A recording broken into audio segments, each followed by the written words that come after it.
হঠাৎ কেন পদত্যাগ করতে বাধ্য হলেন নেপালের প্রধানমন্ত্রী কেপি শর্মা ওলি?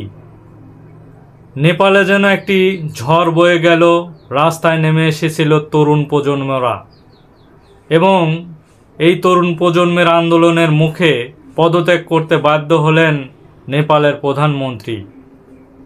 এর পিছনে আসলে কি রহস্য লুকিয়ে আছে? কেনই বা নেপালের প্রধানমন্ত্রী পদত্যাগের মতো একটি সিদ্ধান্ত নিতে বাধ্য হলেন? আপনারা বিস্তারিত দেখলে বুঝতে পারবেন যে কেন নেপালের প্রধানমন্ত্রী পদত্যাগে বাধ্য হলেন। হঠাৎ করে নেপালের প্রধানমন্ত্রী একটি ঘোষণা দিলেন যে এই নেপালে ফেসবুক, টিকটক থেকে শুরু করে ইনস্টাগ্রাম, বিভিন্ন সোশ্যাল মিডিয়া হঠাৎ করে বন্ধ করে দেওয়ার সিদ্ধান্ত নেওয়া হয়েছে। এই সিদ্ধান্তের ফলে তরুণ প্রজন্ম বিভিন্নভাবে তারা ক্ষোভে ফেটে পড়ে যে এটা কেন ব্যবহার করতে হবে না, এবং সেখানে স্বাধীনতা সীমিত করা হয়েছিল বলে জানা গেছে এবং বেকার সমস্যা দিন দিন বাড়ছিল, অর্থনৈতিক সমস্যা দিন দিন বেড়েই চলছিল এই নেপালে এবং বিভিন্ন কারণে সেখানে মানুষ আসলে ক্ষোভে ফেটে পড়েছিল এবং তারা স্বাধীনতা দিন দিন তাদের সীমিত হয়ে আসছিল বিভিন্ন কারণে। বিশেষ করে ফেসবুক, টিকটক এবং ইনস্টাগ্রাম বন্ধর কারণেই মূলত তরুণ প্রজন্ম আসলে বিক্ষোভে ফেটে পড়েন।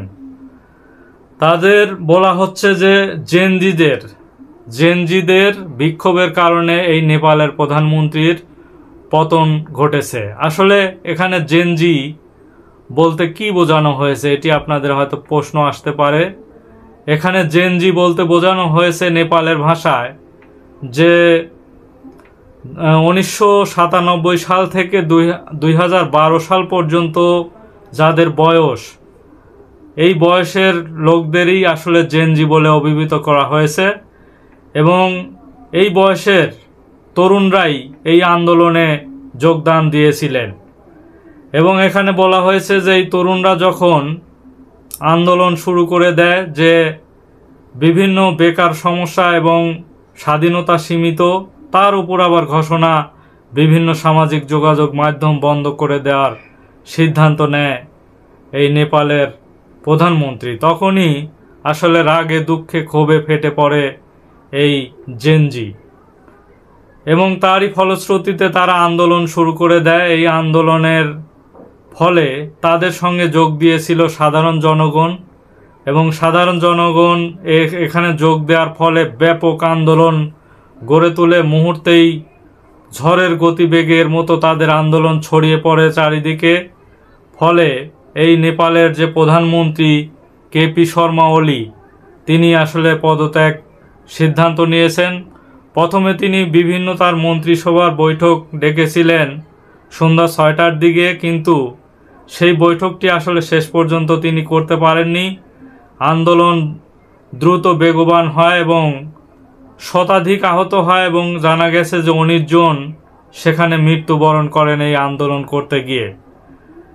এবং এই মৃত্যু দেখে তড়িঘড়ি করে এই নেপালের প্রধানমন্ত্রী দ্রুত বাংলাদেশের যেমন প্রধানমন্ত্রী শেখ হাসিনা সেনাবাহিনীর সহযোগিতা নিয়ে দ্রুত পালিয়ে চলে যাওয়ার সিদ্ধান্ত নেয় ইন্ডিয়াতে, তেমনি এই নেপালের প্রধানমন্ত্রী ও কেপি শর্মা ওলিও তিনিও সিদ্ধান্ত নেন যে আসলে আন্দোলন যখন ছড়িয়ে পড়েছে কাঠমান্ডু থেকে সারা নেপাল, যখন আন্দোলনে ক্ষণে ক্ষণে আসলে বেগবান হয়ে উঠছিল, তখনই সিদ্ধান্ত নিতে বাধ্য হয় এবং 19 জন যখন মারা গেছে তখনই সিদ্ধান্ত নিতে বাধ্য হয়েছে এই নেপালের প্রধানমন্ত্রী যে এখানে আর নিরাপত্তা নেই। তখন সেনাবাহিনীর এই বাংলাদেশের স্টাইলেই এই সেনাবাহিনীর সহযোগিতায় এই নেপালের প্রধানমন্ত্রী সিদ্ধান্ত নেয় তিনি পালিয়ে আসলে কোথায় যাওয়া যায়, কোন দেশে যাওয়া যায় এই সিদ্ধান্ত নিচ্ছিলেন এবং শেষ পর্যন্ত তিনি আসলে এই পদত্যাগ করতেও বাধ্য হন এবং শেষ পর্যন্ত তিনি আসলে দেশ ত্যাগ করেছেন কিনা এ বিষয়ে এখনো নিশ্চিত হয়নি, তবে তিনি পদত্যাগ করেছেন এটি আসলে শিওর জানা গেছে। তিনি পদত্যাগ করে জীবন বাঁচানোর জন্য সেনাবাহিনীর সহযোগিতা নিয়েছেন শেষ পর্যন্ত। আসলে সম্পূর্ণ ঘটনাটি ঘটেছে আসলে বাংলাদেশের মতোই অনেকটা। দেখা যাক শেষ পর্যন্ত আসলে কি অবস্থা হয় নেপালের পরিস্থিতি, সর্বশেষ পরিস্থিতি জানার জন্য চ্যানেলটি অবশ্যই সাবস্ক্রাইব করবেন এবং পরবর্তী সংবাদ পাওয়ার জন্য আপনারা আরেকটি অপেক্ষা করবেন। ধন্যবাদ সবাইকে।